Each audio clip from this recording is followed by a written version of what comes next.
अग्नि सूक्त, यही से आपको हम साइंस भी पढ़ा रहे हैं।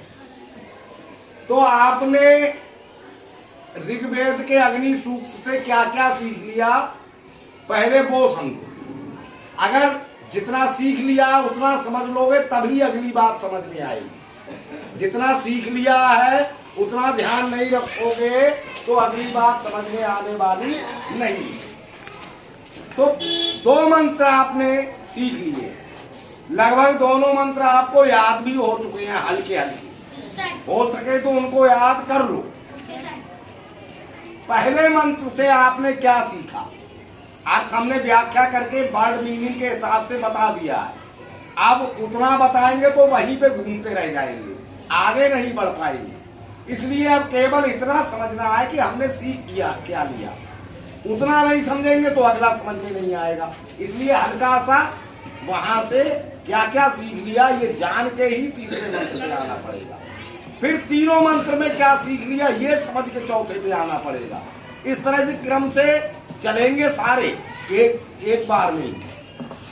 तो पहले मंत्र से आपने सीखा अग्नि, अग्नि से उत्पन्न हुआ प्रकाश।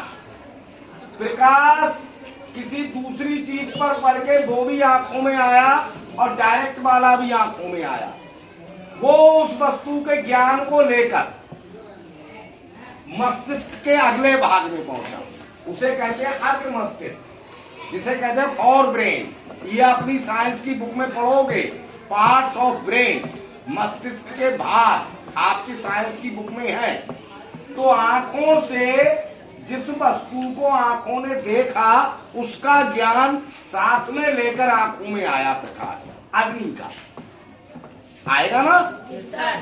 वो फॉर ब्रेन में पहुंचा और फॉर ब्रेन से मिड ब्रेन मध्य मस्तिष्क में पहुंचा दूसरे वाले में, और मध्य मस्तिष्क से पश्चिम मस्तिष्क में पहुंचा, तीसरे मस्तिष्क में पहुंच गया। तीसरे मस्तिष्क में जब पहुंच जाता है तो वहां विश्लेषण होता है और वहीं से आविष्कार कर देता है कोई भी व्यक्ति।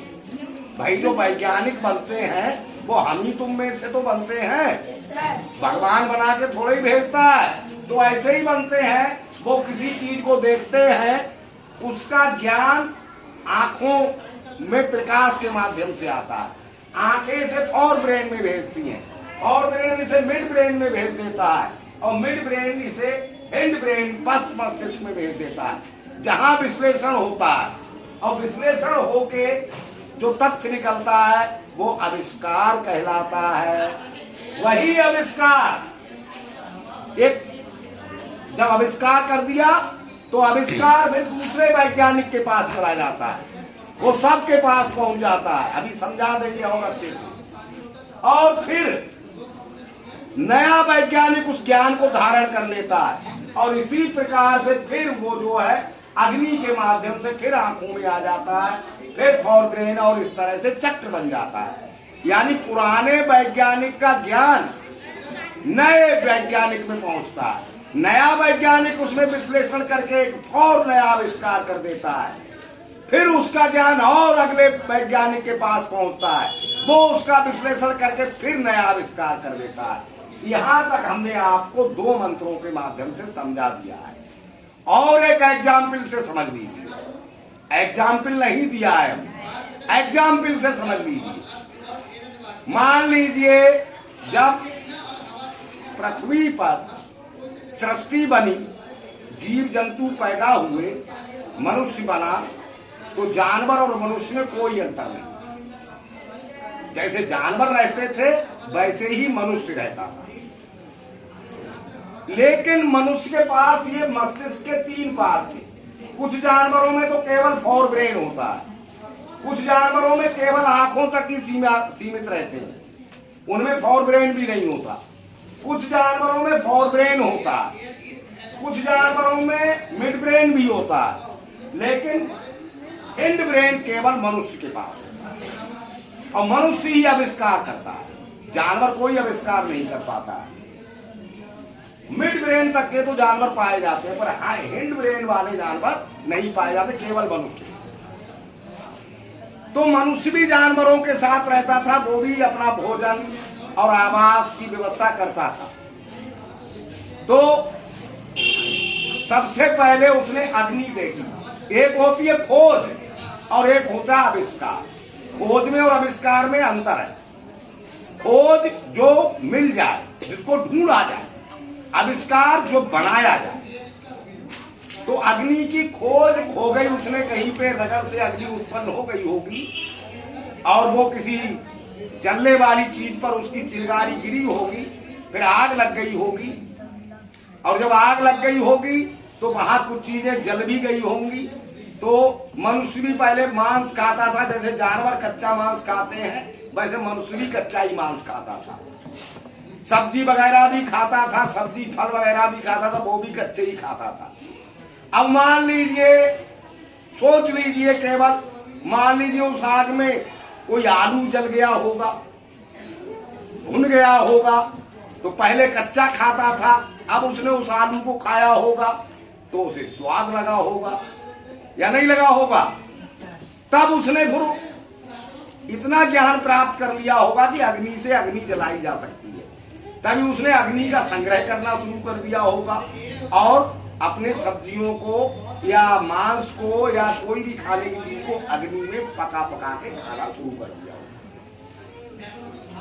अब कुछ वस्तुएं लाता होगा, कभी खींच के लाता होगा, किसी को उठा के लाता होगा, किसी को लुढ़का के लाता होगा, 3 तरह से लाता होगा, है ना।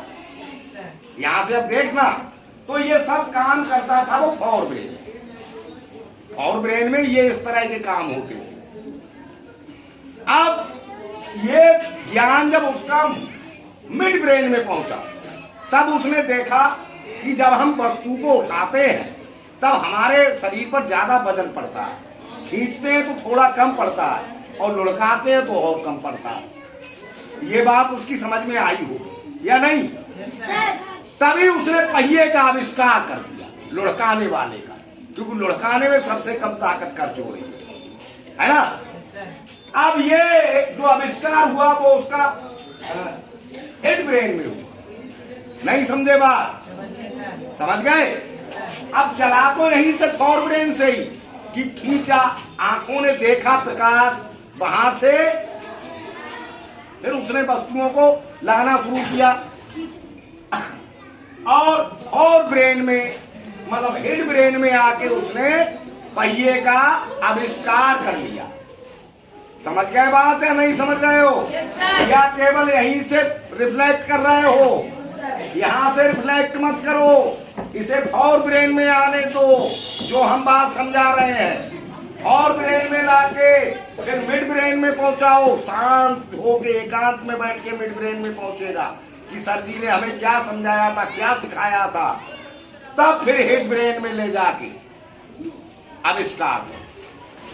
अब पहिए का आविष्कार हो गया, लेकिन जब पहिए का आविष्कार हो गया तो दूसरे लोग समझे, सबको समझ में आ गया, सब पहिए का मतलब लुढ़का के ही वस्तुओं को लाने लगे, खींचना और सिर पे रखना बंद कर दिया। फिर गाड़ी बन गई, वहीं से तो बनी, पहिए के आविष्कार से ही तो फिर ये ज्ञान सब में पहुंच गया, दूसरे विद्वान में पहुंच गया, दूसरे वैज्ञानिक में पहुंच गया, दूसरे वैज्ञानिक ने गाड़ी बना दी। अब गाड़ी पे लाद के सामान को ले जाने लगे, लेकिन इंजन बन गया, इलेक्ट्रिक, मतलब यहां तक आगे चले तो वही केवल पहिए के आविष्कार से ही, या नहीं? यानी एक चक्र बन गया, पहले पहिए का हुआ, फिर दूसरे वैज्ञानिक ने पहिए से और आगे कर दिया, फिर और आगे कर दिया, फिर और आगे कर दिया। होते होते यहां तक आ गया कि वो फ्रिक्शनल फोर्स भी समझ गया। फ्रिक्शनल फोर्स तो आपने अपनी किताब में पढ़ा है। yes, sir। और फिर फ्रिक्शनल फोर्स को भी डिवाइड कर दिया, काइनेटिक फ्रिक्शन, स्टैटिक फ्रिक्शन में आ गए, किताबें बन गई। अब यहां से भी लोग रिसर्च करते हैं। तो ये पहले मंत्र में आपने सीखा था कि कोई भी ज्ञान आंखों के माध्यम से फॉर ब्रेन में आता है, फॉर ब्रेन से मिड ब्रेन में आता है, मिड ब्रेन से हाइट ब्रेन में आता है, और हेड ब्रेन से आविष्कार हो जाता है। वो आविष्कार नए वैज्ञानिक उस पर रिसर्च करते हैं और फिर वो जो है इसी अग्नि के माध्यम से एक नया आविष्कार करते हैं।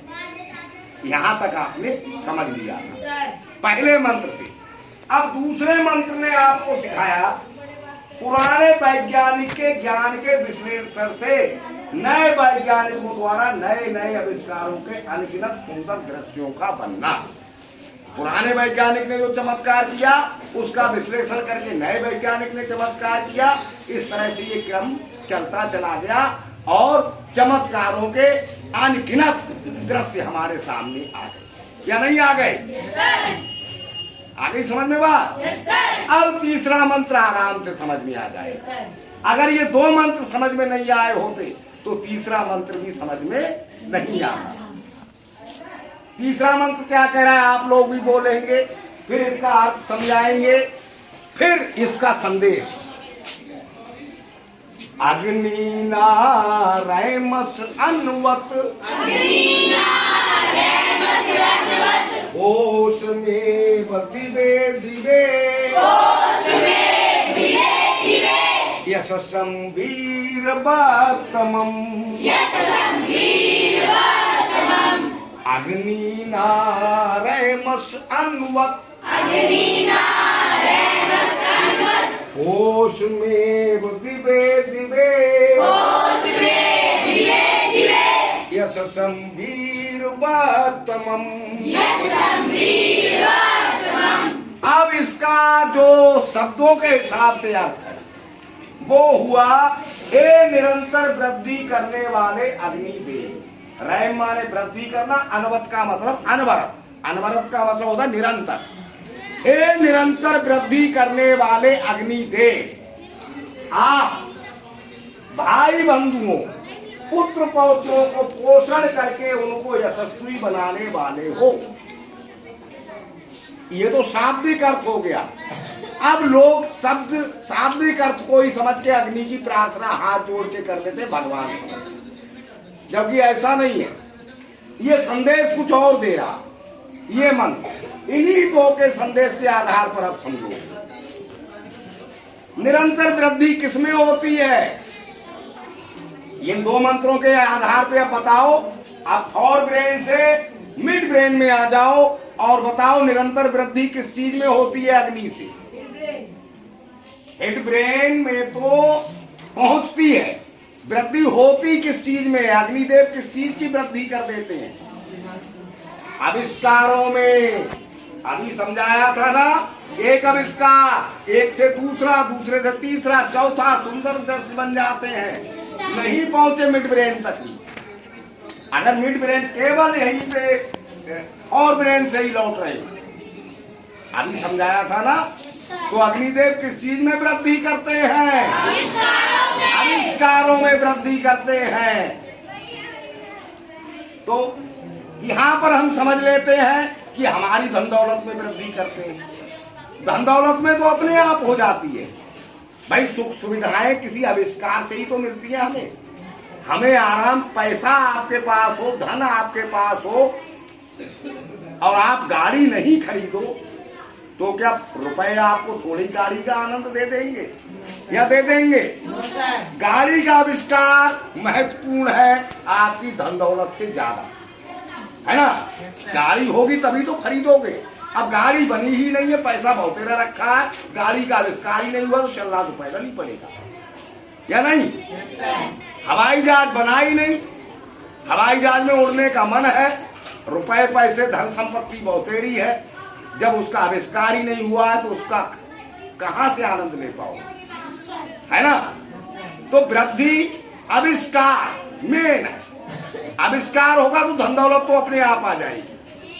अब जिसने गाड़ी बनाना सीख लिया, जो गाड़ी का प्रोडक्ट कर रहा है, तो पैसा भी उसके पास आ जाएगा, धन दौलत भी आ जाएगी।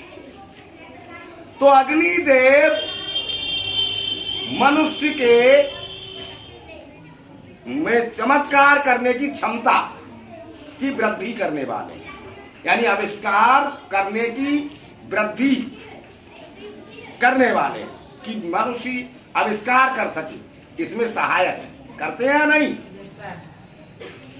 भाई बंधु। अब भाई बंधु कौन है? इसके हिसाब से तो हमें अपने भाई नजर आते हैं या अपने चाचा ताऊ के बच्चे भाई नजर आते हैं। लेकिन यहाँ पर वो हमारे पीढ़ी में जो भी इस समय जो हमारे साथ जीवित हैं, अब ये नहीं कि हमारे पास पड़ोसी हमारे भाई बंधु रिश्तेदारी हमारे भाई बंधु हैं, दुनिया में जो भी इस समय हमारे साथ हैं, जितनी भी जीवित मनुष्य हैं, वो सब हमारे भाई बंधु हैं इस समय पर।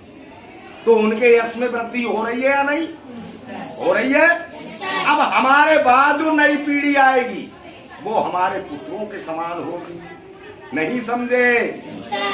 अब उनके बाद जो नई पीढ़ी आएगी वो पौत्रों के समान होगी, पुत्र के पुत्र, फिर ऐसे पीढ़ी दर पीढ़ी आविष्कारों में वृद्धि करने वाले हो, ये कहा जा रहा है। इसी तरह अग्निदेव से ही तो होगी, क्योंकि ज्ञान अग्नि के माध्यम से ही आंखों में पहुंचेगा, आंखों से अग्र मस्तिष्क में, फिर मध्य मस्तिष्क में, फिर हेड ब्रेन पश्च मस्तिष्क में पहुंचेगा, वहां से आविष्कार होगा। जो अग्नि पीढ़ी भी करेगी, उससे अग्नि पीढ़ी भी करेगी, उससे अग्नि पीढ़ी भी करेगी, लेकिन इसमें सहायता अग्नि की ही रहेगी। समझ गए या नहीं समझे? yes, अच्छा, एक बार और ये तीसरा मंत्र, तीनों मंत्र समझ में आ गए अब? yes, अग्नि नारयमस अन्वत, होश में दिवे दिवे,